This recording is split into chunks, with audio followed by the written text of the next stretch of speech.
Mustafa Muhammad. Allahumma Allahumma salli ala Muhammad wa ali Muhammad. Allahumma Allahumma ala Muhammad wa ali Muhammad. Allahumma salli ala Muhammad wa ali Muhammad wa ala alihi wa sahbihil mayaminal muntajabin. Bapak Ibu, ma'asyiral muslimin rahimakumullah dimanapun berada. Kita bersyukur kepada Allah Subhanahu wa Ta'ala karena semua yang ada di alam semesta ini pun selalu bertasbih dan bertahmid kepadanya. Alangkah malunya kita sebagai manusia, makhluk yang paling mulia diciptakannya, tetapi tidak bisa bersyukur dan memuji namanya.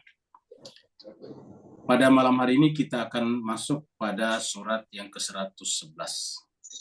Surat namanya macam-macam, ada yang menyebutnya surat Al-Lahab atau Abu Lahab.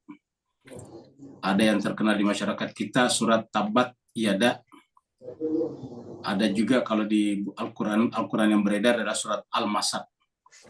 Yang biasanya kalau di masyarakat kita sebut Al-Masad, jarang yang mengenalnya. Surat apa surat Al-Masad mereka tidak kenal. Dan kalau kita mengatakan surat Tabbat Yada, semua mengenalnya. Ataukah surat Abu Lahab, mereka semuanya mengenalnya. Malam ini kita akan membahas surat Abu Lahab atau surat Tabbat Yada atau surat Al-Masad. Surat yang ke-111. Ini adalah surat yang berbicara cukup rinci berkenaan dengan seorang kerabat Nabi, yaitu sama-sama putra daripada Abdul Muthalib, saudara dengan ayah daripada Nabi Muhammad kita, yaitu Abdullah bin Abdul Muthalib. Ada yang mengatakan bahwa Abu Lahab ini adalah kakak dan Abdullah adalah adik. Jemaah sekalian, bersama kita sudah ada Ustazuna Ustadz Safi'i Soleh. Dan kita minta kepada beliau dengan segala hormat, kalau mereka sudah di rumah, insyaallah. Alhamdulillah, untuk memandu kita, membimbing kita membaca ayat-ayat suci Al-Quran. Bapak Ibu yang ingin membaca sendiri mushafnya atau kitab suci Al-Qurannya, bisa mengambil buku Al-Qurannya, kitab Al-Qurannya, membuka surat-surat terakhir. Ini surat sebelum Qul Huwallah. Jadi setelah Al-Masad atau setelah Tabat itu Qul Huwallahu Ahad. Jadi 111.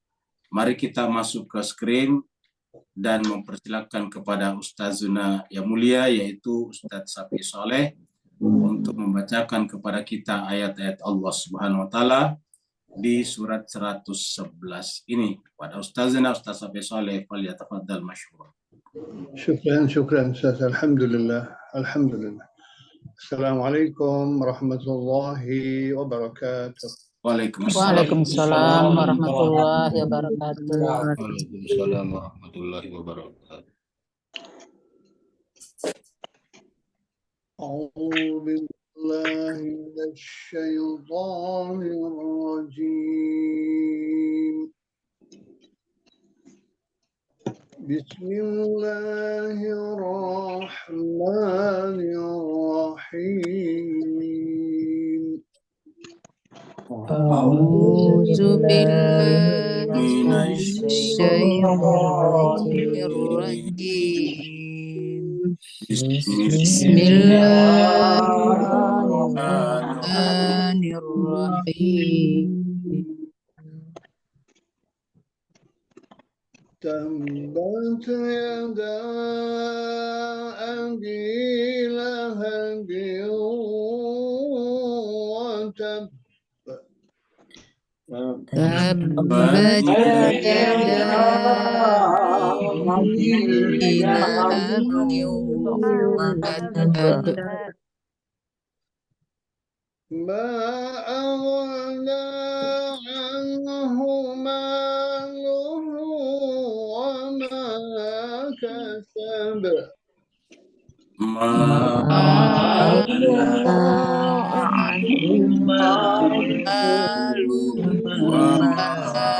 kasab. Sayasla naran ذات لهب Saya lahab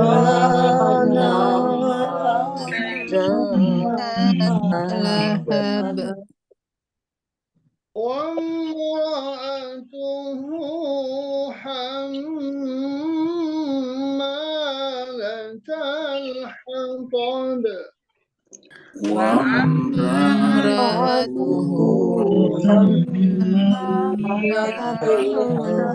حطب في جيدها حبل من مسد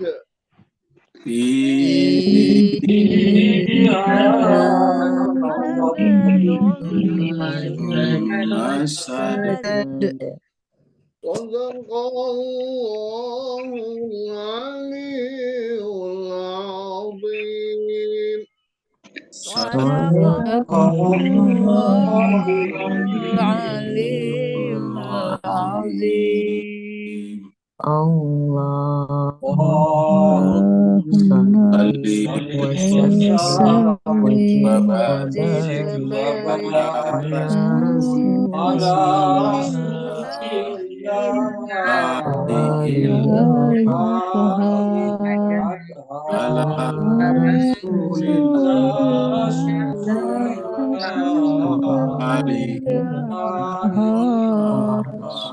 اللهم صل على محمد اللهم اللهم صل صل على محمد وآل محمد على اللهم صل على محمد وآل محمد.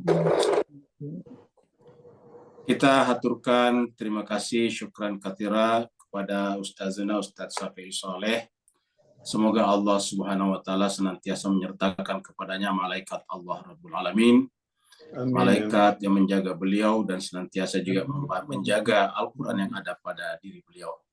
Amin. Begitu juga Bapak Ibu semuanya, semoga dengan ikut membaca Al-Quran, Allah Subhanahu wa taala menjadikan Al-Quran sebagai syifa wa rahmah di dalam diri Bapak Ibu semuanya dan juga keluarganya.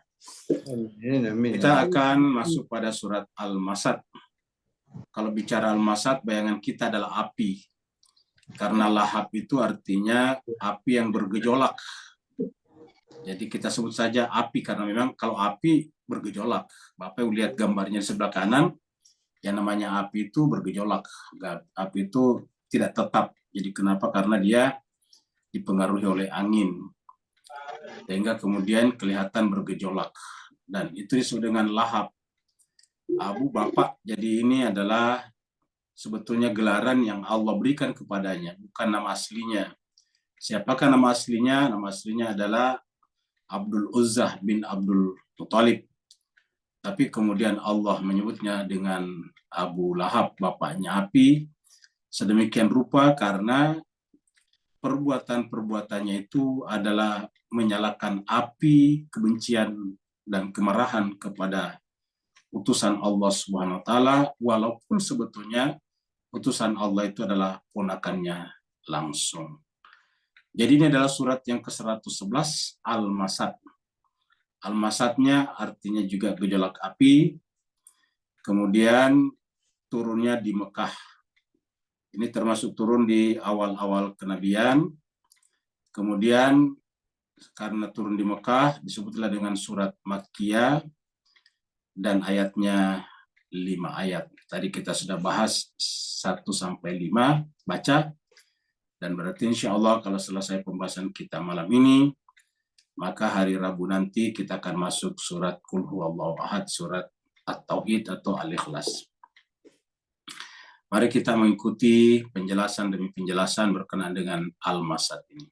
Supaya kita dapat perspektif yang luas. Karena Bapak Ibu sekalian ini sebetulnya surat sangat menarik. Artinya kalau umat Islam memahami surat ini, maka harusnya umat Islam itu tidak pernah terlibat di dalam provokasi-provokasi.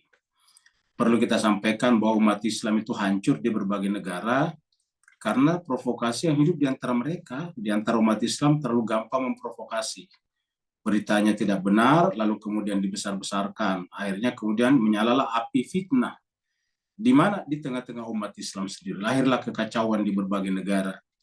boleh dikatakan kekacauan di berbagai negara, mulai daripada Afghanistan yang kita ingat sekarang yang masih dekat dengan kita, kemudian terakhir adalah di Suriah, Yaman, semuanya sebetulnya adalah api yang dinyalakan, api fitnah. Fakta-faktanya tidak jelas, tapi dijual sedemikian rupa, digelorakan sedemikian rupa seperti api yang ada di sebelah kanan, lalu kemudian kita seakan-akan dipaksa untuk mempercayainya, karena tidak sedikit dari kalangan mereka yang bergelar gelaran-gelaran agama, juga membacakannya, menyampaikannya di masjid-masjid dan di mimbar-mimbar pengajian. Akhirnya kemudian umat kita yang awam termakan oleh ini dan kemudian terjadilah pertumpahan darah. Jadi kita lihat kenapa disebut dengan Abu Lahab, karena kemana-mana membawa kayu bakar. Apakah benar kayu bakar dipikul kemana-mana? Tentu saja tidak.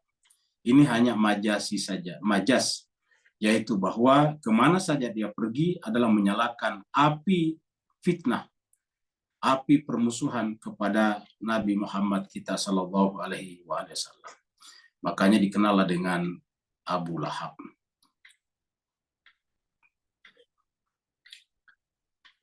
Ketika turun ayat, ini ayat terkenal Bapak sekalian di surat Asy-Syu'ara, surat yang ke-26. Di sini Allah berfirman, wa anzir ashiratakal aqrabin.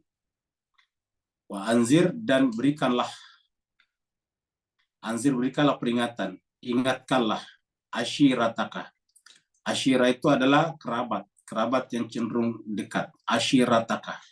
Al-akrabin, ada lagi kata akrab. Akrab ini sebetulnya adalah bentuk tafdil. Tafdil itu kalau bahasa Inggris semacam komparatif, degree. Kalau di sini disebut dengan superlatif, tafdil, yaitu akrab, paling dekat. Jadi ingatkanlah kerabatmu yang paling dekat. Ketika turun ayat ini, wa anzir ashiratakal akrabin, dan berikanlah peringatan kepada kerabat dekatmu Muhammad yang terdekat. Ini kita temukan di dalam surat Asy-Syu'ara, surat yang ke-26, ayatnya 214. Ketika turun ayat ini, lalu kemudian Nabi mengumpulkan keluarganya yang disebut dengan ashiratakal akrabin di sini. Jadi ashiratakal akrabin kemudian dikumpulkan di Bukit Safah, karena di sana enak karena kan ada bukit. Jadi Nabi naik nanti di atas, berdiri, mereka agak di bawah. Jadi semacam mimbar alamiah. Maka kemudian dikumpulkanlah kerabatnya. Ada yang mengatakan bahwa Nabi meminta kepada Sayyidina Ali bin Abi Thalib karramallahu wajhah untuk menyiapkan mereka hidangan. Lalu kemudian mereka dikumpulkan di Bukit Safa itu. Nah setelah kemudian hidangan itu selesai, lalu kemudian Nabi naik di bukit atau di puncak Bukit Safa itu, lalu kemudian menyampaikan pidatonya seperti berikut ini. Kita ambil singkatannya saja ya. Ini adalah pidato Nabi di Bukit Safa ya. Jadi Bapak Ibu bisa lihat di sini ya. Ya ini. Jadi di Bukit Safa ya. Di Bukit Safa, di depan kerabat-kerabatnya tadi, ashiratakal akrabin tadi. Jadi di Bukit Safa, di depan kerabat-kerabatnya yang Nabi menjalankan sesuai dengan perintah tadi, di awal kenabiannya, Rasulullah Shallallahu Alaihi Wasallam berpidato, berceramah, ataukah mengatakan kepada mereka, wahai Banu Abdul Muthalib. Jadi Bani Abdul Muthalib. Jadi yang terkait dengan Abdul Muthalib, karena kan tadi ashirataka al-akrabin, jadi keluarga tetapi akrab yang paling dekat. Dan yang paling dekatnya ke atas yaitu Abdul Muthalib. Ya, maka dipanggil Abdul Muthalib. Kemudian Bani Fihr.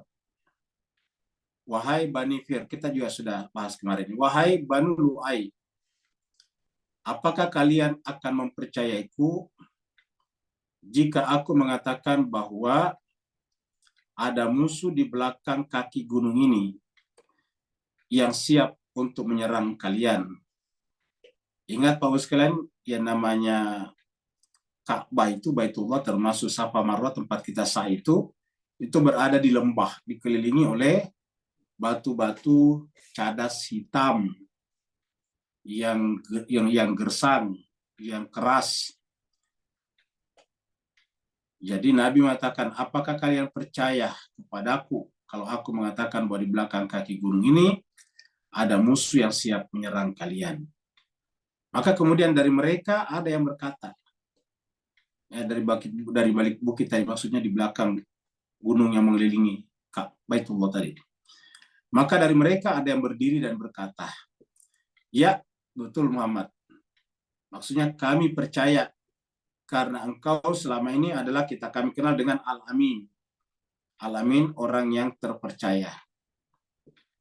As-Sadiq, As-Sadiq ya, dan As-Sadiq adalah orang yang jujur, selalu berkata benar. Terpercaya Al-Amin, As-Sadiq selalu berkata benar. Selalu berkata benar, artinya jujur. Dan kami tidak pernah melihatmu berbicara bohong. Ini pengakuan dari mereka sendiri. Tetapi Abu Lahab tiba-tiba berdiri dari kerumunan kerabat tadi itu. Ingat, Abu Lahab di sini datang sebagai yang pertama dipanggil tadi, Bani Abdul Muthalib. Ya. Tapi Abu Lahab tiba-tiba berdiri lalu berbicara dengan lantang dan marah, dengan nada yang marah. Dia berbicara dengan lantang dan nadanya marah, intonasinya marah. Apa katanya? Celakalah kamu Muhammad. Apakah untuk ini kamu mengumpulkan kami di sini? Celakalah kamu Muhammad. Hanya untuk itukah, kurang lebih begitulah. Hanya untuk itukah kamu mengumpulkan kami di sini? Artinya untuk menyampaikan bahwa kamu adalah utusan Tuhan. Karena nanti di sini di belakangnya nantinya berkaitan dengan akhirat. Jadi sebetulnya ada ada sambungannya nanti di sini. Kita katakan tadi, kita ambil singkatannya. Nanti Nabi mengatakan bahwa kalau saya mengatakan bahwa di balik kehidupan dunia ini, ya jadi sebetulnya setelah ini berkata ini, dari mereka yang berkata ini, lalu kemudian Nabi mengatakan bahwa kalau saya mengatakan bahwa di balik kehidupan dunia ini ada kehidupan lagi, di mana di sana ada penderitaan yang sifatnya abadi menanti kita kalau kita tidak beribadah dengan benar secara tauhid kepada Allah Subhanahu wa taala. Nah, pada saat itu Abu Lahab berdiri seraya mengatakan, celakalah engkau Muhammad.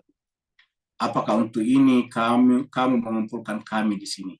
Nah, sejak ini maka Abu Lahab itu berusaha menghalang-halangi ponakannya sendiri untuk mewujudkan apa yang diinginkan Nabi dengan dikumpulkannya mereka di Bukit Safa ini.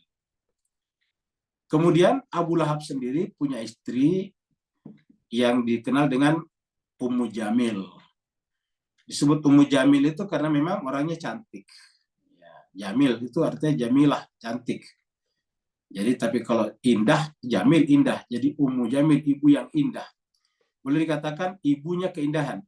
Jadi suaminya nanti disebut dengan bapaknya api, istrinya sebetulnya namanya ibunya keindahan. Apa sebabnya? Karena memang cantik menurut riwayat. Dan istrinya ini adalah saudara atau adik daripada Abu Sofyan. Abu Sofyan ini nanti kemudian menikah dengan Hindun dan melahirkan anak yang bernama Muawiyah. Dengan demikian, ini juga adalah merupakan paman daripada Muawiyah. Jadi Abu Lahab ini dua paman yang terkenal, pamannya Nabi dan pamannya Abu Lahab, Muawiyah. Pamannya Nabi Muhammad dan pamannya Muawiyah, itu Abu Lahab. Nah, sejak pada saat itu Abu Lahab itu terus-menerus melancarkan serangan-serangan verbal kepada Nabi, provokatif. Kemana-mana dia pergi, makanya nanti dikatakan kemana-mana pergi membawa kayu api, karena tidak pernah ada dalam sehari kecuali bahwa dia hanya menjelek-jelekan Nabi Muhammad. Boleh dikata itu zikir pagi petangnya adalah menjelek-jelekkan ponakannya sendiri, meminta orang-orang untuk memusuhi dan melawan Muhammad bin Abdullah bin Abdul Muthalib. Itu yang selalu dilakukan kemana-mana. Ini adalah Abu Lahab. Dikatakan ini sampai meninggal kurang lebih sesaat sebelum hijrahnya Nabi. Ada yang mengatakan begitu. Jadi kurang lebih selama 12 tahun lah. Karena kan Nabi hijrah pada tahun ke-13. Jadi kurang lebih selama 12 tahun. Bayangkan 12 tahun bisa memelihara dendam. bisa memelihara amarah. Ada orang bisa memelihara amarah selama 12 tahun. Amarah itu kan seharusnya membuat hati menjadi capek, membuat hati menjadi lelah. Tetapi seorang Abu Lahab bisa mempertahankan dendam dan amarahnya kepada yang tidak lain ponakannya sendiri, yaitu Muhammad bin Abdullah bin Abdul Muttalib, selama kurang lebih 12 tahun lamanya. Maka jemaah sekalian yang berbahagia, diabadikanlah di dalam Al-Quran. Ini kita lihat gambar tangan yang kemudian terbakar. Kenapa tangan? Ya karena menggunakan kata tangan, tapi tangan nanti juga majasi juga. Tangan artinya perbuatan. Jadi tangan itu artinya perbuatan. Allah SWT berfirman, A'udzubillahi minasyaitonirrajim, Bismillahirrahmanirrahim. Tabbat. Tabbat artinya celaka, binasa. Tabbat iyada, kedua tangan. Jadi tabbat iyada abi lahabin. Iyada abi lahabin. Jadi celakalah dua tangan. Kenapa menggunakan kata dua tangan? Kan sebetulnya biasanya kalau majas saja itu kan cuma tangan saja. Namanya saya majasi. Tapi ini majasi tapi menggunakan bentuk dua tangan. Iyada abi lahab. Menunjukkan bahwa tidak ada satupun dari sisi hidupnya yang tidak memusuhi ponakannya sendiri. Artinya semua perbuatannya, baik itu perkataan ataupun tingkah lakunya, benar-benar secara menyeluruh diarahkan, difokuskan, digunakan untuk menghalang-halangi dakwah Islam Nabi Muhammad SAW. Maka dimulai dengan kata-kata tabbat. Jadi Bapak Ibu sekalian, kalau Bapak Ibu mengikuti surat-surat kita dari awal sampai sekarang, kita ikuti dari surat Al-Fatihah, surat Al-Baqarah, surat Ali Imran, dan sebagainya, sampai sekarang, itu satu-satunya surat yang dimulai dengan kata tabbat, binasalah. Ya. Kalau yang lain-lain itu kan cenderung lebih bagus permulaannya. Kecuali juga surat At-Taubah, surat yang ke-9. Surat At-Taubah 9 juga seperti itu. Jadi kalau Bapak yang perhatikan surat 9 At-Taubah, juga awalnya juga begitu. Al-Bara'ah, bara'atun minallah wa rasulih. Jadi berlepas diri, makanya tidak ada basmalahnya di sana. Tapi di sini adalah menggunakan kata tabbat, binasalah, celaka. Jadi mirip. Celakalah, celaka apa? Iya, yang lain-lain itu permulaannya kalau bukan alif lam mim misalnya alif lam ra, atau yang lain-lain alhamdulillahirabbil alamin misalnya, ada beberapa surat seperti itu. Ada kita sudah lihat sabbaha yusabbihu, sabbih isma rabbik, dan seterusnya. Kita sudah lihat, bahkan yang paling indah iqra bismi rabbik. Tapi ini dimulai dengan tabbat iyada. Tabbat di sini adalah kata kerja. Ini adalah fi'il madhi, kata kerja lampau, past tense, yang berkaitan dengan iyada abi lahab. Ini adalah pelakunya, yaitu yang celaka adalah ini. Celakalah atau binasalah kedua tangan Abu Lahab. Jadi Abu Lahab. Di sini disebut dengan lahab. Jadi tabbat iyada abi lahab. Baru diulangi lagi watabba. Jadi Bapak Ibu bisa lihat di sini. Ini apa namanya? Satu ayat tetapi dimulai dengan dua kata tabbat. Mari kita perhatikan dengan saksama ini. Tabbat. Ya, kita ganti dengan warna merah karena binasa. Ini juga. Ini tabbat, tabba. Bedanya kalau Bapak Ibu perhatikan, di sini tabbat pakai tak perempuan. Kenapa? Karena tangan ini dihitung perempuan. Berpasang-pasangan itu perempuan dalam tubuh kita. Mata, telinga itu dihitung muannats. Jadi tabbat iyada, makanya pakai tak perempuan, tak tanis namanya. Sedangkan di sini tidak pakai tak tanis, berarti pasti yang dimaksud di sini beda dengan di sini. Ya. Jadi beda di sini beda dengan di sini. Ya. Jadi yang di sini ini kan sama-sama nih. Ini juga adalah tambah. Ini wanya tambahannya. Ini wanya saja tambahan. Jadi asal kata tabba, tababa, tabba, ya, binasa, celaka. Nah di sini tidak ada bentuk tak perempuannya, tidak ada tak tanisnya. Ini berarti ini adalah laki-laki. Ini adalah perempuan. Kenapa? Karena jelas tangan. Tadi kita sudah lihat. Ini adalah tangannya Abu Lahab. Jadi yang dibinasakan menggunakan kata binasa untuk tangannya Abu Lahab, perbuatannya. Kemudian di sini ada tabbah. Ya, apa itu tabbah di sini? Orangnya.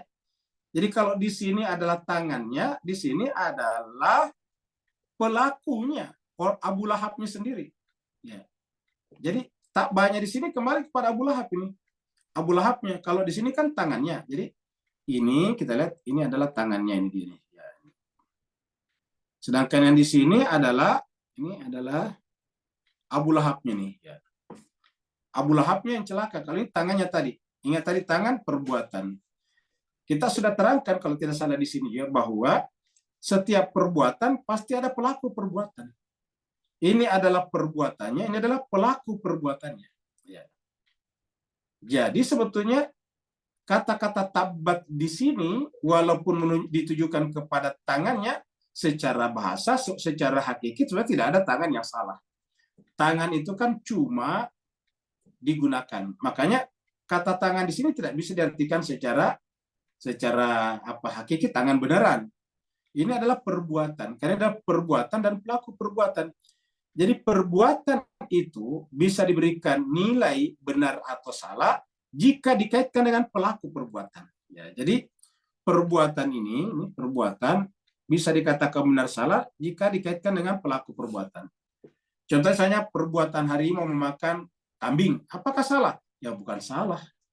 Karena memang yang namanya harimau, makanannya kambing, kancil, dan sebagainya. Makan manusia. Apakah dia salah? Enggak salah. Karena memang itu alamiahnya, naturalitasnya seperti itu. Nature-nya seperti itu. Jadi tidak salah. Tapi apa yang menyebabkan dia tidak salah? Dia tidak punya akal pikiran. Karena tidak punya akal pikiran, maka dia adalah pelaku yang tidak berhak diberikan nilai benar atau salah.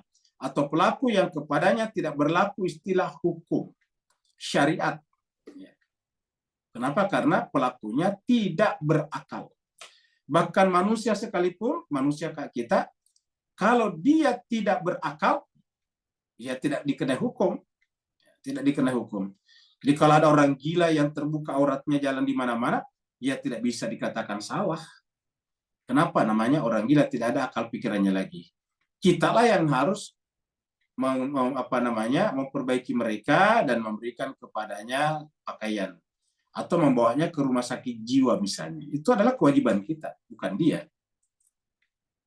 Kalau ada orang misalnya pingsan berhari-hari, baru kemudian dia tidak sholat, ya tidak bisa kita salahkan dia. Kenapa? Karena pada saat orang pingsan, akalnya tidak sedang bekerja.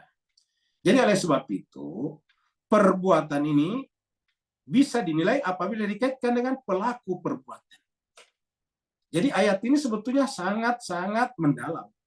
Ini berbicara tentang perbuatan dan pelaku perbuatan. Kalau kita sebut perbuatannya itu sebagai aksi, aksiologi, maka aksi atau aksiologinya itu bergantung kepada ini ontologinya, kalau dari filsafat. Ya, jadi kita bisa menilai ini perbuatan apabila dikaitkan dengan pelaku perbuatannya. Perbuatan sebagai perbuatan itu adalah selalu benar, tidak ada yang salah. Perbuatan sebagai perbuatan selalu benar, tidak ada yang salah. Kapankah perbuatan diberikan nilai salah atau benar? Pada saat pelaku perbuatannya itu adalah berakal sehat dan sudah akil balik. Berakal sehat dan akil balik. Islam kita, agama kita pun menyebut orang mukallaf atau sudah wajib memikul kewajiban keagamaan setelah akil balik. Bukan hanya sekedar akil, tapi balik. Sudah sampai masa tertentu di mana akalnya sudah bisa berjalan dengan sempurna, baru berlaku padanya salah benar, hak dan batil. Tapi kalau pelaku perbuatannya belum mencapai derajat itu, satu, tidak berakal, yang kedua berakal tapi hilang akalnya atau belum akil balik, maka tidak terkena hukuman benar ataupun salah.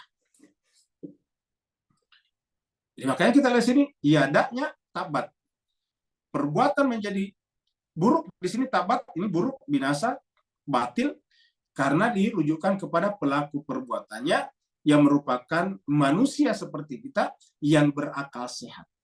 Artinya perlawanan-perlawanannya, provokasi-provokasinya Abu Lahab terhadap Nabi adalah berada di bawah kendali kesadarannya. Dia benar-benar melakukannya secara sadar. Itu adalah pilihannya, pilihan hidupnya.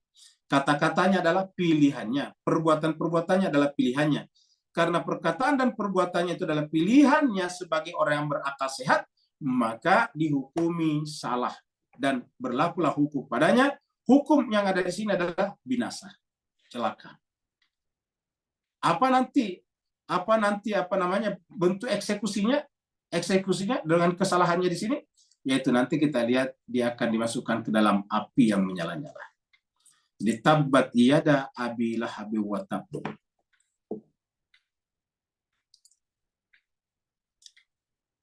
Manusia jelas sekali, lihatlah. Ini adalah ilustrasi. Manusia bekerja dengan tangannya juga. Lihatlah ini. Orang menghasilkan uang dengan tangannya. Lihatlah ini uang jatuh-jatuh dengan tangannya. Uang tangannya lah yang bekerja, tangannya lah yang memencet-mencet gadget, ya, device, alat-alat komunikasi. Jadi tanganlah yang bekerja di handphone kita, di layar handphone kita sekarang. Dan setelah itu datanglah penghasilan. Nah, makanya juga berbahagia, maka kekayaan pun juga sebetulnya akibat tangan. Jadi kalau kita kekayaan akibat tangan, kemalangan ya akibat tangan juga. Makanya tadi benarlah Al-Quran mengatakan tabat yada, kedua tangan. Karena kita lihat berdasarkan gambar kita di atas, ya lihatlah dua tangannya dia. Tangan yang satu memegang gadget, device, tangan yang satunya lagi memencet layarnya, screen-nya. Dan karena perbuatan ini lalu kemudian datanglah rezeki kepadanya, datanglah itu uang, ya. Datanglah uang, berjatuhanlah uang-uang kepadanya, maka kemudian mereka bahkan berpikir tentang piramida dunia yang berpuncak pada apa yang disebut dengan menguasai dunia. Kita lihat situ ada bola dunia di sana, dan kemudian lihatlah gambar-gambar di sampingnya, ada bisnis, ada yang bergerak terus, ada laptop, semuanya ada. Semuanya itu adalah merupakan kerja daripada dua tangan manusia. Jadi ketika Allah memilih kata kedua tangan, bukan saja karena memang manusia bekerja karena kedua tangannya, tetapi sekaligus tangan bisa kita jadikan sebagai perwakilan atau majasi terhadap seluruh perbuatan manusia. Yang namanya seluruh perbuatan manusia include di dalamnya perkataan-perkataannya. Ma'agna anhu maluhu wa ma kasab. Sekarang kita tadi tangan. Tanganlah yang mendatangkan tadi kebinasaan. Nah, ketika tangan mendatangkan kebinasaan, maka hasil lain daripada tangan, apa hasil lain daripada tangan? Mal, harta benda. Jadi hasil lain ini maluhu hartanya. Jadi hasil lain daripada harta benda menjadi tidak bermakna. Apa sebabnya? Karena harta benda sekunder. Yang primer adalah siapa? Tangan. Jadi yang primer itu tangannya, yang hartanya cuma sekunder. Kenapa? Turunan, derivasi saja. Ini adalah derivasi daripada tangan. Artinya derivasi kalau tidak ada induknya, tidak ada asalnya, tidak ada tangannya, tidak ada harta. Tidak ada perbuatan, ya tidak ada harta. Tidak ada harta, mungkin tidak ada penghormatan dari orang-orang. Tidak bisa membayar orang-orang untuk melawan Nabi Muhammad pada saat itu. Nah, makanya jemaah sekalian berbahagia, kalau yang pertama tadi adalah tangannya, dan pelaku dan pemilik tangan itu, tangan perbuatan dan pelakunya adalah pelaku perbuatan, maka di sini turunan keduanya itu harta benda. Jadi ma'agna anhu maluhu. Jadi harta bendanya itu tidak akan berguna, tidak memberikan apa-apa. Ma'agna. Ini adalah tidak. Agna ini dari kata gani. Gani itu sebetulnya menyempurnakan, sempurna. Makanya Allah disebut dengan gani karena sempurna. Di dalam bahasa sehari-hari kita, gani artinya kaya. Kenapa? Karena semuanya dia miliki. Gani. Uang ada, kendaraan ada, rumah ada, dan sebagainya. Jadi itu namanya gani. Nah, kata-kata agna itu menyempurnakan, berguna, bermanfaat. Jadi kalau sudah perbuatan dan pelaku perbuatan itu adalah dihukumi rusak, tabat dan tabah, ingat tabat wa tabat dari tabat watab atau watabba, maka turunannya menjadi tidak bermakna. Maka ma'agna anhu maluhu. Ma'agna anhu maluhu. Ini hasilnya, turunannya menjadi tidak berguna. Ayat ini menjelaskan kepada kita, kalau asalnya rusak, turunannya rusak. Tapi kalau asalnya baik, ya turunannya bisa baik dan bisa buruk. Tapi kalau asalnya sudah rusak, ya, perbuatan tadi dan pelaku perbuatan sudah kompak dihukumi tabat atau tabak, maka otomatis turunannya, derivat-derivatnya juga menjadi rusak. Ma'agna anhu maluhu. Jadi apa artinya Pak Bu sekalian? Coba kita renungkan ayat ini. Ya. Artinya bahwa yang pertama kita selamatkan bukan harta. Yang pertama kita selamatkan adalah tangan dan pelaku perbuatan. Tangan dan pemilik tangan. Jadi yang pertama harus kita selamatkan adalah tangan dan pemilik tangan. Kita tahu tangan itu tidak pernah salah. Tangan itu hanya digerakkan. Siapa yang menggerakkannya adalah pemilik tangan. Makanya kalau pemilik tangan tadi adalah tidak berakal, iya perbuatan tangan tidak dihukumi benar dan salah. Dengan demikian bukan tangan sebagai tangan, bukan perbuatan sebagai perbuatan, tetapi pelakunya. Ketika pelakunya tidak berakal, maka perbuatan tangannya tidak bisa dikatakan benar atau salah. Makanya sampai sekarang tidak ada pengadilan terhadap kambing yang masuk ke pagar memakan tanaman. Tidak ada pengadilan terhadap misalnya harimau yang memakan kambingnya penduduk. Yang ada adalah harimaunya ditangkarkan baru dilepas liarkan oleh orang atau pihak instansi yang punya otoritas untuk itu. Jadi ma'agna anhu ma'aluhu. Jadi harta tidak bisa membuat apa-apa. Karena dari asalnya saya sudah salah. Ketika sudah salah, ya tidak bisa memberi apa-apa. Turunannya juga menjadi salah. Wa makasaba, dan itu juga dengan ikhtiar-ikhtiar yang lain. Jadi semua perbuatan-perbuatan yang lain turunan-turunannya menjadi salah. Jadi tidak akan mencukupi hartanya dan tidak akan mencukupi juga usaha-usaha yang lain. Jadi usaha melepaskan diri dari neraka, dari api menjadi sia-sia kalau tidak menyelamatkan pertama kali adalah dirinya, pelaku perbuatan dan perbuatannya. Karena perbuatan itu diinisiasi oleh pelaku perbuatan. Maka kalau kita lihat perbuatan orang rusak, berarti pertanda refleksi bahwa pelaku perbuatan rusak. Karena pelaku perbuatan manusia ditentukan oleh akal pikirannya atau jiwanya, maka kalau pelaku perbuatan manusia itu perbuatan manusia itu rusak, tangannya rusak, maka berarti jiwa orang itu juga rusak. Apakah kita harus berputus asa? Tidak. Justru Al-Quran datang untuk ini. Al-Quran datang untuk menjadi syifa wa rahmah. Wa nunazzilu minal Qur'ani ma huwa syifa'un wa rahmatun lil mu'minin wa la yazidu zalimina illa khasara. Jadi perbuatannya harta benda yang tidak berguna juga usaha-usaha yang lain. Jadi semua usaha-usaha yang menjadi sia-sia. Ya, kira-kira begitu Pak sekalian. Usaha-usaha yang menjadi sia-sia. Kapan? Apabila tadi perbuatan dan pelaku perbuatannya dihitung sebagai satu kesatuan yang rusak. Dan satu kesatuan rusak itu apabila pelaku perbuatannya adalah orang berakal sehat, dan Abu Lahab di sini adalah orang dewasa, berakal sehat, dan akil balik, dan perbuatan-perbuatannya, kata-katanya, pikiran-pikirannya, dia pilih secara sadar. Ma'agna anhu maluhu wa ma'kasabu. Tidak mencukupi. Jadi kalau kita lihat tadi Pak Bu sekalian ya kita lihat tadi sini. Ya. Mari kita lihat dulu di sini. Ini kita tadarus. Jadi kalau Bapak bisa bayangkan, jadi ya ini kita lihat. Jadi kita lihat di sini dulu. Usaha, tadi ada usaha. Kasabah itu tadi usaha. Usaha yang dimaksud di sini adalah usaha yang kita lakukan dengan dukungan harta benda. Kan tadi ada harta benda tuh. Jadi usaha, harta benda, harta. Di investasi macam-macam itu kan harta. Jadi usaha perbuatan. Ya. Jadi harta. Nah harta ini diperoleh dengan apa?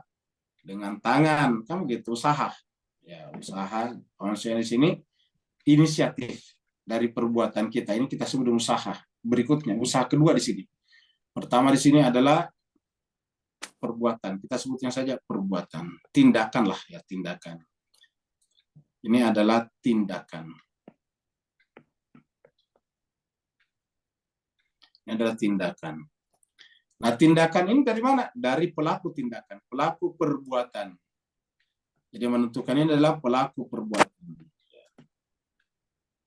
Kita sebut saja pelaku yang singkat ya. Dia. Jadi coba Bapak Ibu sekalian, kalau misalnya kita lihat, kalau kita menemukan di sini dia negatif, ya berarti di sini negatif. Kenapa negatif di sini? Karena di sini negatif. Nah, pertanyaan, dari mana negatif di sini? Nah, dari sini negatif, sumbernya di sini. Jadi sumber negatif di sini. Jadi kalau kita melihat hal-hal yang buruk di sini, di mana kita berusaha? Di sini. Ya. Kita harus kembali ke atas. Jadi Tuhan meminta kita untuk kembali ke atas ini. Ya, ke sini. Makanya Al-Quran mengatakan wa fi anfusikum, di dalam dirimu. Kenapa tidak perhatikan? Dalam dirimu di mana? Ya di dalam pelaku. Kita sebagai pelaku.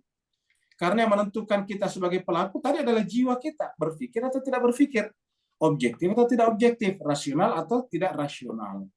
Jadi pelakunya yang menentukan. Begitu pelakunya negatif, semua ke bawah negatif. Maka agama itu dimulai daripada diri. Al-Quran mengatakan ku anfusakum, selamatin dirimu sendiri. Nabi mengatakan ibda binafsik, mulailah dari dirimu sendiri. Al-Quran tadi mengatakan wa fi anfusikum afala tubsirun. Luar biasa konsistennya Al-Quran. Jadi mulai dari diri sebagai pelaku di sini. Jadi kita sebut saya di sini sebagai pelaku ini. Apa diri ya? Nama lainnya adalah diri, nafs. Pelaku di sini. Maka kita ingin memperbaiki masyarakat dimulai dari sini. Al-Quran mengatakan la yughayyiru ma biqaumin hatta yughayyiru ma bi anfusihim. Tidak akan berubah nasib suatu kaum, suatu komunitas, satu masyarakat, society, kalau nafsnya, perhatikan, hatta yatagayyaru ma bi anfus. Anfus itu bentuk jamak daripada nafs. Sampai mereka merubah nafs yang ada di dalam komunitas ataukah community itu. Jadi kalau kita ingin ditanya dari mana kita mulai memperbaiki masyarakat, mulai daripada diri. Makanya bagaimana cara memperbaiki diri? Cuma satu, pengetahuan. Dan itulah sebabnya ayat pertama turun adalah dalam Al-Quran adalah Iqra, belajarlah. Tidak bisa kita memperbaiki masyarakat kalau tidak diperbaiki tingkat pendidikan ataukah sekolahnya. Tidak bisa. Kalau Bapak Ibu sekalian menemukan ada satu komunitas yang kurang bisa memperbaiki kehidupannya, kalau kemudian kita bantu terus-menerus, sampai kapan kita bisa bantu kalau tidak mau belajar? Maka cara yang paling bagus, membantu paling bagus adalah mendidik, mengedukasi mereka. Ya. Kata orang kita, kalau ada orang tidak bisa makan ikan, jangan kasih ikan, tapi kasih pancingnya. Karena kalau kita kasih ikannya, sampai kapan kita kasih ikan sama dia? Dia juga nanti akan merusak dirinya, tergantung di situ. Cara yang paling bagus adalah kasih pancingnya kepada dia. Kasih pancingnya dan kasih ilmu bagaimana caranya memancing dan mendapatkan ikan. Begitu dia punya ilmunya, dia punya knowledge tentang memancing, maka dia bisa mendapatkan ikan lebih banyak daripada kita. Dan dia bisa makan ikan setiap hari tanpa bergantung kepada orang lain. Inilah Islam. Jadi Islam itu apa? Iqra, belajarlah. Di dalam Islam itu ayat pertama bukan bagi-bagilah harta kalian, tidak ada. Ayat pertama bukan amfiku mimma razaqnakum. Itu memang ada, tapi bukan itu yang pertama. Yang pertama kita semua sepakat adalah Iqra bismi rabbikal ladzi khalaq. Di dalam Al-Quran juga tidak ada doa Rabbi zidni malan. Tidak ada. Bapak Ibu baca Al-Quran tidak ada Rabbi zidni malan. Rabbi zidni sultanan, nggak ada. Tambahkanlah kepadaku kekuasaan, tidak ada. Yang ada dalam Al-Quran, waqul Rabbi zidni ilman. Katakanlah wahai Muhammad, katakanlah wahai orang Islam, Rabbi wahai Tuhanku, zidni, tambahkanlah kepadaku ilmu. Dan ini juga masuk dalam doa kita, doa keselamatan. Allahumma inna nas'aluka salamatan fid din wal afiyatan fil jasadi wa ziyadatan fil ilmi. Baru wa barakatan fil rizqi, bukan tambahan dalam harta. Coba kita lihat. Yang kita minta di sana keselamatan dalam agama. Allahumma inna nas'aluka salamatan fid din. Kemudian kesehatan wal afiyatan fil jasadi. Dan ingat tidak ada kata-kata tambah di sana, tidak ada kata tambah, hanya kesehatan yang tetap sehat. Nah, begitu sampai ilmu ziyadatan. Coba. Ziyadah itu dari kata zada, tambah. Jadi coba Bapak lihat itu apa doa-doa yang ada dalam doa keselamatan itu. Allahumma inna nas'aluka salamatan fid din. Nas'aluka salamatan fid din. Kami minta kepadamu keselamatan dalam agama. Wal afiatan fil jasadi. Afiah, sehat dalam jasad. Satu-satunya yang ada tambahan adalah ilmu. Wa ziyadatan fil ilmi. Berkaitan dengan rezeki, bukan tambahan juga, tetapi wa barakatan fil rizki. Keberkahan, berkah rezekinya. Baru kemudian Allahumma, apalagi tadi, ya Allah berikanlah kepada saya kemampuan untuk bertaubat, wa taubatan qablal maut, wa rahmatan indal maut, wa maghfiratan ba'dal maut, dan seterusnya. Wa hawin alaina fi zakaratil maut. Jadi inilah kita lihat ini kalau kita konsisten dalam Al-Quran. Jadi intinya pelaku yang diperbaiki. Al-Quran mengatakan tidak berubah suatu kaum komunitas. Dia akan tetap begitu terus-menerus selama apa? Nafsnya, pelakunya, dirinya tidak dirubah. Dan untuk merubah diri, pelaku satu, knowledge, pengetahuan. Nanti pengetahuan turunannya apa? Skill, keterampilan. Kalau itu tidak bertambah, maka tidak bisa merubahnya. Salah satu pengetahuan penting pertama yang harus dimiliki manusia adalah pengetahuan tentang motivasi. Bagaimana dia memotivasi dirinya. Ketika ada orang bisa memotivasi dirinya, inilah disebut dengan taubatan nasuha. Jadi jangan kita pikirkan namanya taubat nasuha itu hanya untuk mereka yang berdosa besar, yang tadinya kerjanya mencuri, merampok. Bukan. Kita kalau ingin merubah diri kita, mulai daripada taubatan nasuha, yaitu mampu memotivasi diri kita sendiri. Jadi kalau tadinya kita dalam kondisi tidak punya apa-apa, bisa punya apa-apa, bisa. Caranya memotivasi diri sendiri. Ya, taubatan nasuha. Ya ayyuhalladzina amanu tubu ilallahi taubatan nasuha. Nah, jadi kurang lebih begitulah Pak sekalian. Karena kita membahas ini kebetulan perbuatan-perbuatan Abu Lahab. Jadi ma agna anhu maluhu wa ma kasabah. Dan apa yang dia kerjakan. Kita katakan kasabah ini adalah pekerjaan Pak sekalian. Ini usaha untuk mendapatkan harta. Jadi ini harta dan usaha untuk mendapatkan harta. Ini kasabah, ini harta. Jadi ini adalah ke sini. Ya. Harta, usaha mendapatkan harta. Dari mana kita tahu? Mari kita lihat contohnya di sini.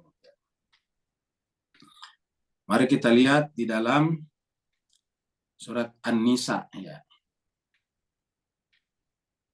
Surat 4. Ayatnya 3, kita lihat dari 32. Allah berfirman, wala tamannau, dan janganlah engkau berangan-angan, janganlah engkau berharap untuk memiliki ma faddalallahu bihi, apa-apa yang Allah telah karuniakan dengannya ba'dukum kepada sebagian kalian, ala ba'din kepada sebagian lain. Jadi kalau harta bendanya orang tidak boleh kita berpikir untuk memilikinya. Bukan berarti kita tidak boleh memiliki seperti itu. Boleh, tapi jangan itu. Ya, jangan mobilnya orang, jangan handphonenya orang. Berusahalah membeli handphone sendiri. Kenapa? Kalau kita bercita-cita memiliki handphonenya orang, berarti kita ingin mencuri. Ya. Dan sebagainya. Paling tidak seperti itu. Makanya janganlah. Ya. Lalu bagaimana caranya supaya kita bisa mendapatkan juga apa yang dimiliki orang itu, mal orang itu? Apa saja? Tanahnya kah, properti yang lain kah? Apa saja yang mereka miliki, rumahnya, kendaraannya. Nah, itu mengatakan lirrijali nasibun mimma tasabu, iktasabu. Ya. Sini tadi menggunakan kata-kata kasabu. Ya, ini kasabu. Apa bedanya kasabah dengan iktasabah? Ini kan kasabah dan iktasabah. Kalau iktasabah itu kerja keras. Jadi karena sudah berbicara tentang kepemilikan di sini, iktasabah. Iktasabu karena jamak. Jadi artinya apa yang sama? Usaha keras, kerja keras. Nah, itu baru bisa. Lirrijali siapa saja, laki-laki mana saja bisa akan mendapatkan bagian dari usahanya, kata Al-Quran. Jadi siapa saja tanpa mengenal agamanya. Makanya kita lihat orang tidak beragama Islam pun juga kalau dia iktasabu, bersungguh-sungguh dia dapat. Manjadda wajada. Lirrijali nasibum mimma iktasabu, walin nisa'i nasibum mimma iktasabna. Dan bagi perempuan juga seperti itu, sama, iktasabna. Nah, nanti setelah berusaha keras, berjuang, fight, baru kemudian was'alullah, berdoalah kepada Allah. Jangan dibalik. Doanya banyak tapi usahanya tidak ada. Ini tidak mungkin. Ya, kalau ada orang cuma doa saya tidak berusaha, sama dengan memperalat Tuhan. Meminta Tuhan, Tuhan, saya mau ikan, belikan saya ikan dari laut. Lah, dia sendiri tidak ke laut. Tuhan, saya ingin makan, pergi ke sawah ambilkan saya beras. Dia nggak bisa. Jadi Al-Quran mengatakan harus. Baru yang kedua, was'alullah, berdoa kepada Allah. Jadi doa itu setelah usaha. Jadi kita harus berusaha dulu baru berdoa, was'alullaha min fadlihi innallaha kana bikulli syai'in alim. Jadi surat Al-Lahab ini bisa dibawa kemana-mana, luar biasa Jemaah sekalian. Karena ini selain berbicara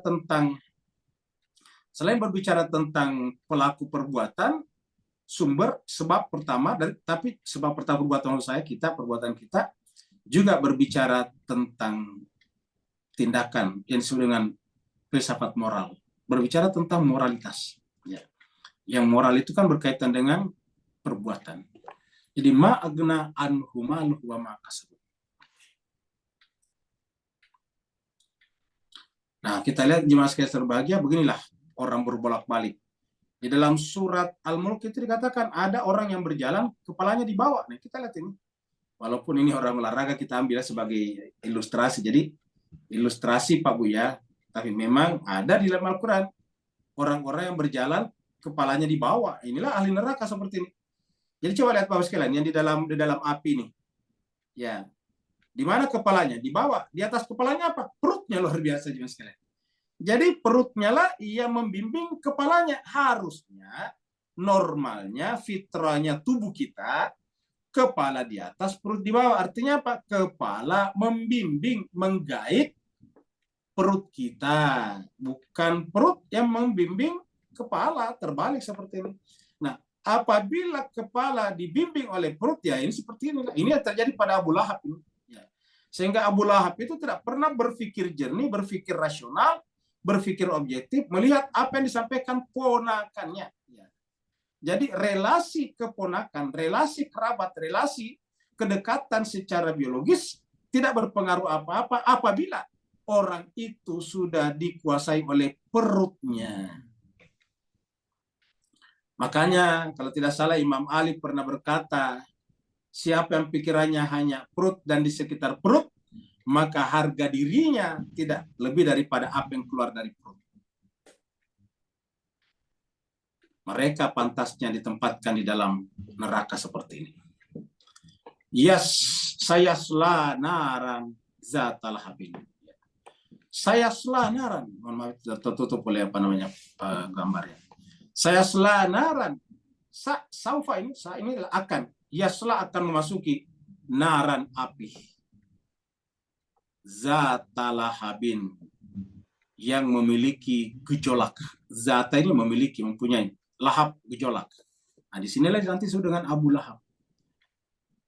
Jadi Abu Lahab itu bapaknya gejolak. Maksudnya gejolak di sini api, flame-nya api itu tidak nyala-nyala keluar. Jadi yang keluar-keluar, yang bergejolak itu adalah lahab namanya. Jadi api dan keluar bergoyang-goyang tadi. Jadi saya selanaran datang. Jadi penyebabnya orang masuk ke dalam neraka kepada api yang bergejolak itu adalah pelaku perbuatan. Pelaku perbuatan. Penyebabnya pelaku perbuatan juga seperti itu karena isinya, jiwanya, pikirannya yang salah. Mindsetnya yang harus diperbaiki. Struktur berpikirnya harus direformasi. Jadi saya selanaran, dia akan memasuki api yang menyala-nyala atau bergejolak. Dari kata lahab inilah lahir kata Abu Lahab. Saya selanaran zatal habin. Jadi di sini sebetulnya tidak ada kata Abu Lahab ini di dalam ayat ini tidak ada. Ini ada Lahab. Nah, cuma karena ini ditujukan kepada Abdul Uzza bin Abdul Muttalib tadi, maka digelarilah dia dengan Abu Lahab. Jadi memang orang Arab itu seperti itu. Terkadang Abu itu memang simbol dari dirujukkan kepada anaknya. Anaknya misalnya Salamah disebut dengan Abu Salamah. Suaminya Ummu Salamah sebelum dinikahi oleh Nabi itu meninggal berperang membela agama. Anaknya namanya Salama, maka disebutlah Abu Salama. Ibunya pun disebut dengan Ummu Salama. Nah, terkadang juga dirujukkan kepada kesenangannya atau keadaannya, seperti yang suka miara kucing, Abu Hurairah, kan begitu. Kemudian yang tadi cantik istrinya Ummu Jamil, karena perempuan tadi. Jadi saya selanaran datalahabin. Ya, dia akan memasuki neraka api, kita artikan saya penderitaan. Jadi siapa saja yang tidak bisa memperbaiki dirinya, nafsnya, yang akan menjadi pelaku pada setiap perbuatan-perbuatannya, maka hakikatnya telah menjerumuskan dirinya ke dalam api. Karena yasla ini yasla ini yang memasukkan bukan Allah, dia sendiri nih. Ya-nya di sini adalah kepada dia. Siapa? Abu Lahab. Jadi bukan Allah. Tidak pernah kita dengarkan dalam Al-Quran Allah masukkan ke dalam neraka. Tidak ada. Yang ada itu adalah yasla naran. Kita juga sudah melihat dulu di surat.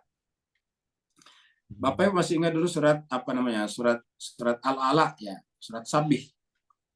Sabih Smarabik. Ya, ini adalah surat Al-A'la. Nah, kita lihat dulu di ayatnya nih. Wa yatajannabu al-ashqa. Ya, ini artinya apa? Ini peringatan. Jadi saya dzakkaru mayasya, karena ini kan perintah ini. Fadzakir, beri peringatanlah, beri pelajaranlah. Inna fa'atid dzikra, karena pelajaran itu, peringatan ini pasti bermanfaat. Jadi namanya peringatan bermanfaat. Bermanfaat bagi siapa? Bagi jiwa kita.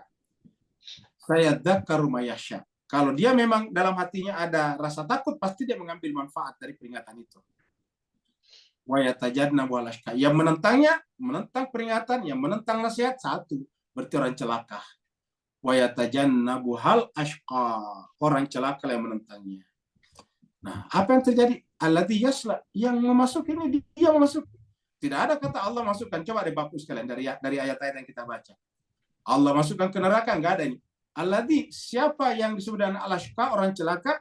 Alladzi, yaitu dia yang. Ini yangnya adalah isim mausul namanya. Yaitu orang yang. Siapa yang yasla, memasuki sendiri ini, yasla, dia sendiri masuki. Bukan memasukkan, bukan Allah masukkan, tapi ini akan masuk, memasuki. Yasla, yaitu orang yang akan memasuki. Akan memasuki an-nar, neraka al-kubra yang besar. Jadi, bukan Allah sebetulnya kita, perbuatan kita. Dan perbuatan kita tergantung pada kita sebagai pelaku perbuatan. Jadi saya selanaran dzatalahabin, akan masuki api yang memiliki gejolak.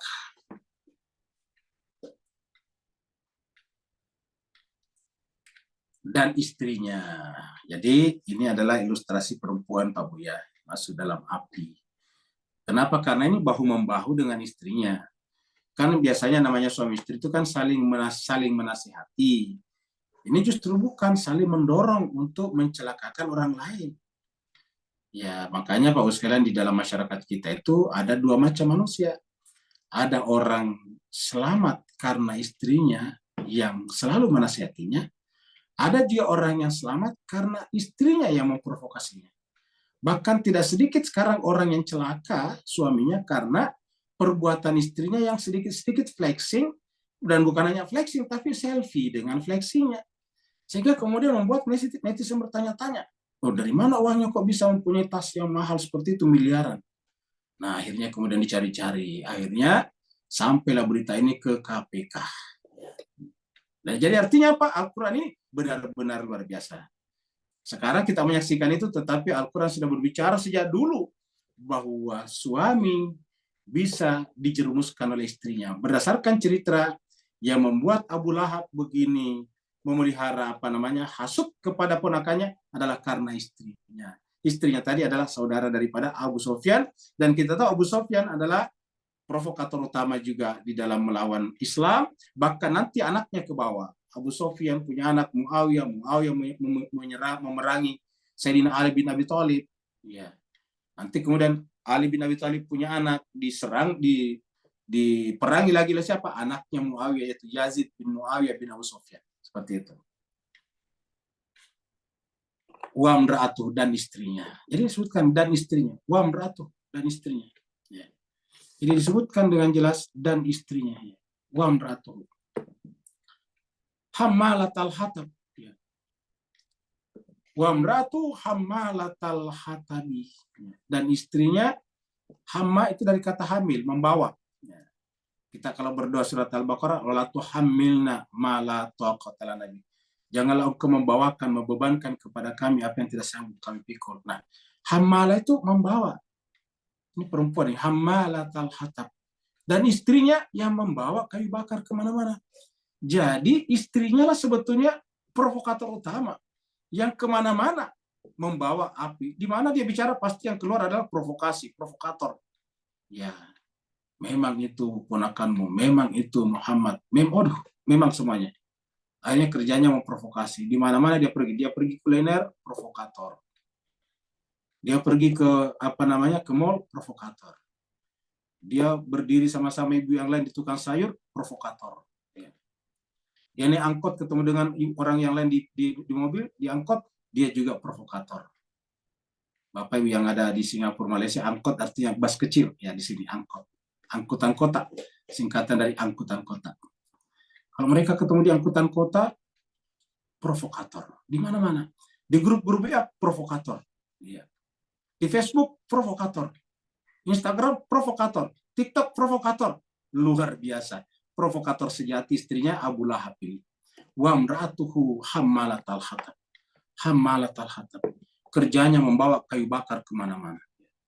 Bayangkan Pak, kerjanya membakar. Jadi kita katakan ini semuanya adalah majas, karena tidak mungkin kemana-mana memikul kayu bakar, tidak mungkin. Maksudnya di sini membakar api kebencian kepada Muhammad bin Abdullah, yang merupakan keponakan langsung daripada suaminya sendiri. Wa imra'atuhu, jadi istrinya, wa imra'atuhu, istrinya. Jadi dalam Al-Quran itu ada beberapa istri yang dilaporkan menjadi celaka. Yang pertama, Imra'ata Nuhin, istrinya Nabi Nuh. Yang kedua adalah Imra'ata Lutin, istrinya Nabi Lut. Ya, itu dua. Kemudian sekarang adalah Imra'atu Abu Lahab, Abi Lahab. Tapi ada juga Imra'ah yang juga selamat dari suaminya, yaitu Imra'ata Fir'auna, istrinya Fir'aun. Ya.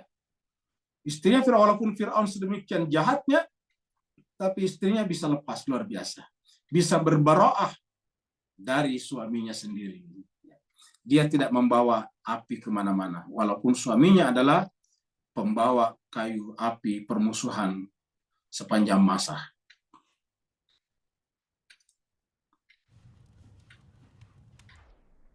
Nah, itu di lehernya ada belenggu. Nah, ini adalah ilustrasi yang menarik juga. Ya. Jadi ada belenggu di lehernya, diikat. Ya. Fi jidha hablun mim masad. Dari sinilah muncul nama suratnya Al-Masad. Ya, jadi dari Al-Masad. Fi jidha, di lehernya. Fi jidha, di lehernya, di tengkuknya. Hablun, ada habl, ada tali. Talinya dari mana? Dari masad, mim masadin. Jadi talinya dari mim masadin. Harusnya kan habl kita mana? Hablun minallah. Kalau dia tidak, hablunya dari masad. Ya. Apa namanya masad itu? Masad itu kan artinya sabut. Ini sabut. Bapak Ibu sekalian masih ingat nggak tali dulu? Jadi mungkin kalau yang lahir tahun 80-an, 90-an sudah tidak tahu ya. Saya nggak tahu juga di Singapura dan Malaysia. Kalau di Indonesia dulu Pak, saya masih ingat. Dulu itu tali terbuat dari sabut kelapa. Ya. Jadi sabut kelapa baru kemudian dipintal. Sabut kelapa itu dipintal. Ya supaya bisa jadi tali. Lalu kemudian belakangan muncul ijuk. Jadi ijuk juga ada tali dari ijuk. Nah setelah industri maju, lalu sekarang dari plastik. Jadi sekarang yang namanya tali kebanyakan dari plastik. Tali yang dipintal. Nah kalau dulu itu saya masih ingat itu tali dari sabut kelapa. Ya. Sabut kelapa dipintal-pintal sehingga jadi panjang bisa sampai ratusan meter. Nah jadi artinya apa? Sabut kelapa itu kan namanya sabut kelapa itu Pak Bu sekalian itu kan aslinya rapuh, berserat-serat dan gampang terbakar. Bahkan orang-orang di pantai itu kalau membakar ikan pasti dari sabut biasanya, sabut kelapa. Karena gampang terbakar. Ya. Gampang sekali terbakar. Ditiup saya terbakar. Coba lihat sabut. Ditiup saya terbakar. Ya, seperti itu. Nah, artinya ini di lehernya, ingat Mas kalian, di jidatnya kita sebut. Aslinya itu yang namanya kepala kita atau jidat kita itu kan tempatnya sebetulnya akal di dalamnya, otak di dalamnya, brain. Nah, tetapi apabila isi kepala kita itu adalah bukan akal, maka dia hawa nafsu saja, maka dia seperti sabut, gampang terbakar. Kalau bahasa kitanya sumbu pendek. Nah, tetapi walaupun dia gampang terbakar, hati-hati. Kalau dia dipintal bisa berbahaya, dia bisa merusak semuanya. Karena dia bisa menjadi tali yang sambung menyambung. Nah, itulah yang disebut dengan di sini. Di lehernya ada tali yang disebut dengan ini, dari sabut yang dipintal. Fiji dia di lehernya hablun, ada tali min masad. Nah, makanya jelas terbahagia karena Abu Lahab di satu pihak adalah mempromosikan hablum min masad, maka Allah mengatakan jangan berpegang teguh ke sini, tapi wa'tasimu bihablillahi jami'a. Hablum minallah wa hablum minan nas. Bukan hablun min masad. Jadi Al-Quran mengatakan celakalah mereka semuanya kecuali yang berpegang teguh kepada hablum minallah wa hablum minan nas. Tautan, pintalan antara hablum minallah dan hablum minan nas, inilah yang dikatakan dalam Al-Quran, wa'tasimu bihablillahi jami'a wa la tafarraqu wadhkuru ni'matallahi alaikum idh kuntum a'daan. Kalau tidak berpegang kepada hablum minallah tadi itu pasti kuntum adam, kembali seperti dulu sama jahiliyah, yaitu a'daan, bermusuh-musuhan. Kenapa? Karena semua terdiri daripada sabut kelapa yang gampang terbakar, disebut dengan sumbu pendek kalau di Indonesia sekarang. Nah, Bapak Ibu sekalian, mudah-mudahan surat Al-Masad ini, karena hanya 5 ayat, surat Abu Lahab ini bisa mengingatkan kita. Kesimpulannya, 1, Abu Lahab itu adalah orang dekatnya Nabi, paman. Kita sudah ceritakan bahkan dia mengirim salah satu budak perempuannya untuk mengurusi Muhammad pada saat lahir. Yang kedua, dia sangat gembira pada saat Muhammad lahir. Karena berpikir ini ganti daripada kakaknya atau adiknya yang telah meninggal itu Abdullah. Dia gembira sekali. Tetapi ketika Muhammad menyampaikan kebenaran tadinya tentang akhirat di Bukit Safah, maka dia berdiri dan dia sampai akhir hayatnya terdepan di antara yang lain bersama yang lain menentang Muhammad bin Abdullah, ponakannya sendiri. Jadi pelajaran pertama bisa kita katakan di sana, didapatkan di sana adalah bahwa apabila orang memelihara dalam hatinya kebencian, dendam dan sebagainya, maka tidak lagi melihat kebenaran. Yang ada hanya kepentingan dendamnya saja, egonya saja. Ini tidak boleh terjadi pada diri kita masing-masing. Dan ini adalah orang dekat Nabi. Ya. Jadi tidak berpengaruh dengan orang dekat Nabi. Yang kedua, berdasarkan ayat ini, bahwa bahasa Arab penting. Mohon maaf, kita juga Paul sekalian termasuk saya ini mengajar bahasa Arab. Ada beberapa di antara jemaah kita sekarang ikut, itu belajar bahasa Arab. Kita juga belajar bahasa Arab. Ya. Bahkan kalau hari Ahad itu, hari Minggu, kita belajar bahasa Arab 2 kali, pagi dan malam. Tapi kita ingin mengatakan bahwa bahasa Arab itu cuma alat, ilmu alat. Artinya bukanlah patokan kebenaran. Ya. Bukan patokan kebenaran. Cangkul bukan tanda pertanian. Artinya kalau kita mengatakan cangkul tanda pertanian, berarti kalau orang cangkulnya berarti dia petani. Tidak. Begitu ya bahasa Arab. Jangan kita melihat karena fasih bahasa Arabnya lantas dia benar. Kebenaran bukan bergantung kepada kefasihan berbahasa Arab. Karena kalau ada yang paling fasih berbahasa Arab, tentu Abu Lahab paling fasih berbahasa Arab. Pertama Arab Quraisy. Ya. Pasti dia sangat fasih berbahasa Arab. Kita sepintar-pintarnya kita berbahasa Arab, nggak pernah kita berantem dengan istri kita dengan bahasa Arab. Tapi kalau Abu Lahab ribut dengan istri yang pasti bahasa Arab. Ya. Tetapi sefasih-fasihnya berbahasa Arab tidak menyelamatkannya dari api neraka. Yang ketiga, kesimpulan ketiga yang menunjukkan, yang menentukan manusia adalah hatinya, jiwanya, yang menjadi inti, core, sari daripada pelaku perbuatan, dan karenanya Al-Quran menyebutnya sebagai syifaun lima fis sudur, obat terhadap apa yang ada di dalam dada atau kesadaran. Al-Quran mengobati hati kita. Karena dengan hati terobati, jiwa terobati, perbuatan-perbuatan kita, derivat-derivatnya, keturunan-turunan hati akan menjadi baik juga.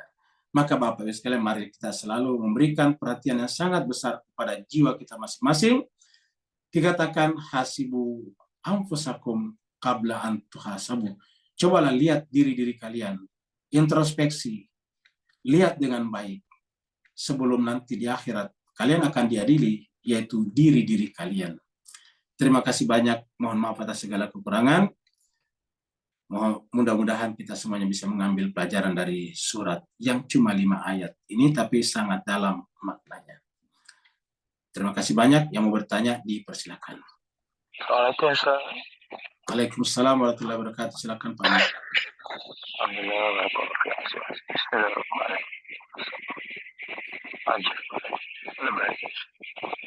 Ustaz, dua soalan Ustaz. Yang pertama tadi, wa mra'atuhu, adakah satu cuitan yang terselit untuk kita ambil peduli? Kenapa segi tajwidnya hu tadi itu diperpanjangkan?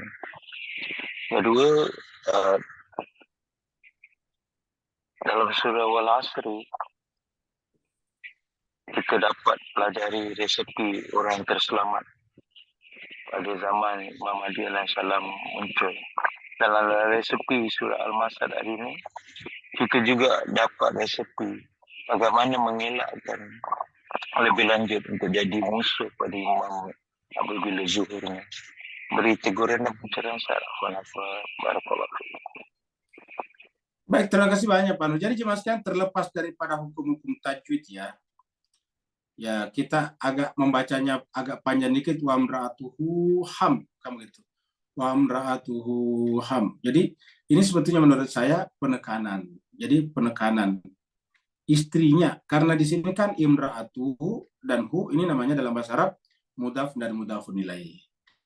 Ini adalah mudhaf sandar dan ini tempat bersandar, ya begitu. Jadi istri ini disandarkan kepada Abu Lahab. Jadi hu-nya di sini Abu Lahab. Jadi sebetulnya yang ingin diceritakan di sini adalah Abu Lahab, tetapi istrinya ikut diceritakan. Makanya di awal permulaannya adalah Abu Lahab. Jadi tabat yada abi lahabin, itu yang pertama. Baru kemudian ayat 4 baru muncul ini wa mra'atuhu. Ini kan ayat 4.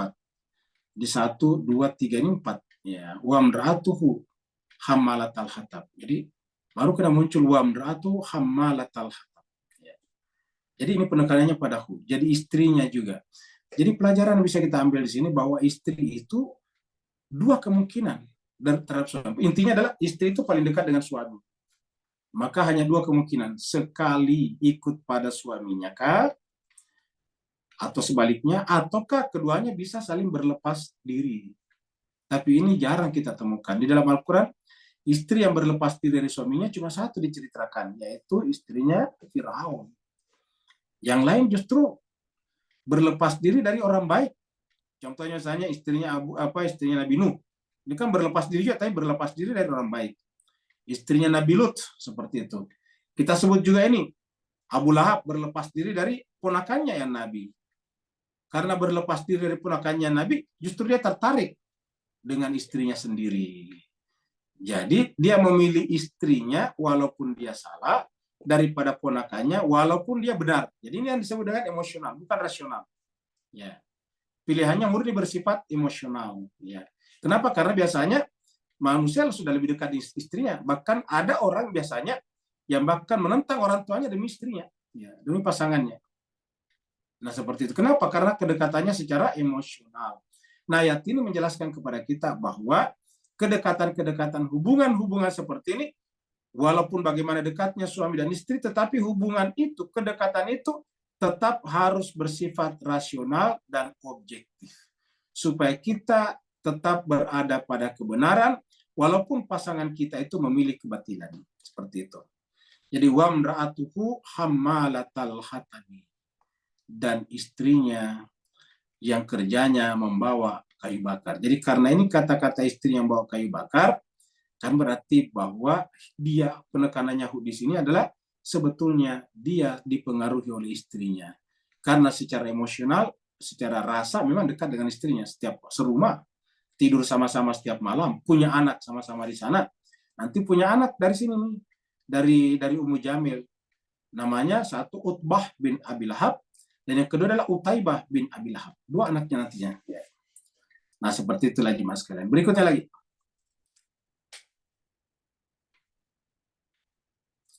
Kalau tidak ada, berarti kita akhiri. Ada Ustaz, ada di chatroom. Ada di chatroomnya. Jadi masih kita di chatroom.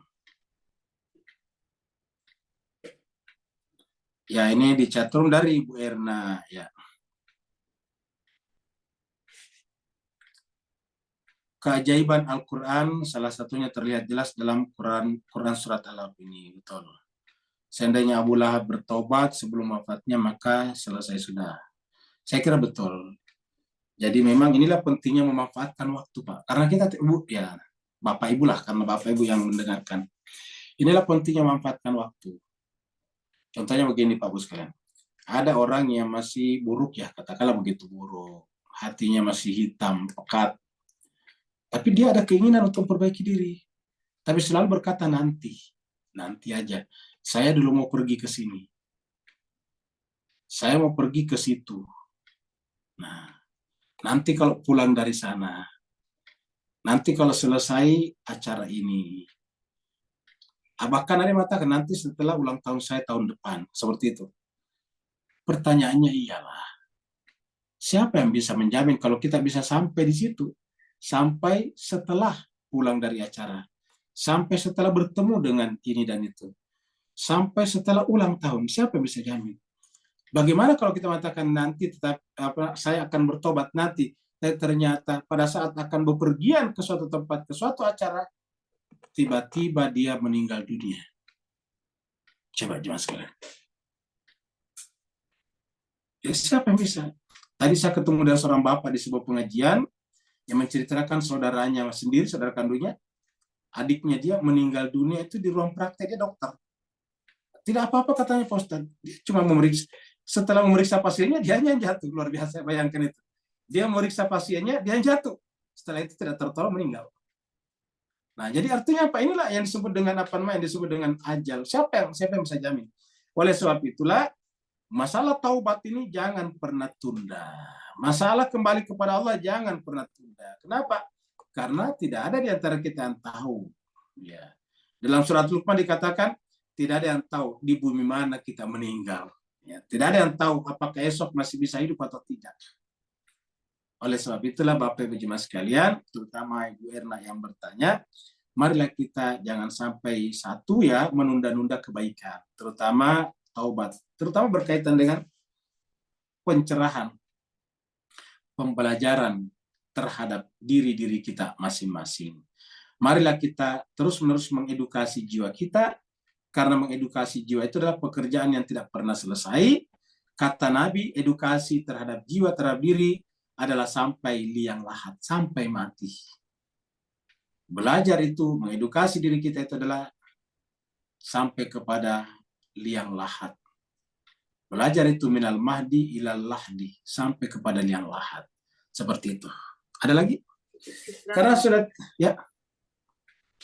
Sama-sama Bu Erna.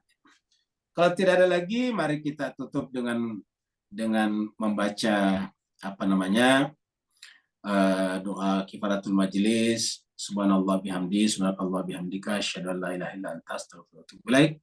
Subhana rabbika rabbil izzati amma yasifun, wa salamun alal mursalin, walhamdulillahi rabbil alamin, wal afu minkum, wassalamualaikum warahmatullahi taala wabarakatuh. Waalaikumsalam warahmatullahi wabarakatuh. Terima kasih banyak Pak Ustadz. Terima kasih banyak Pak Ibu. Terima kasih banyak Pak Ibu. Waalaikumsalam. Semuanya teman-teman. Assalamualaikum warahmatullahi wabarakatuh. Terima kasih.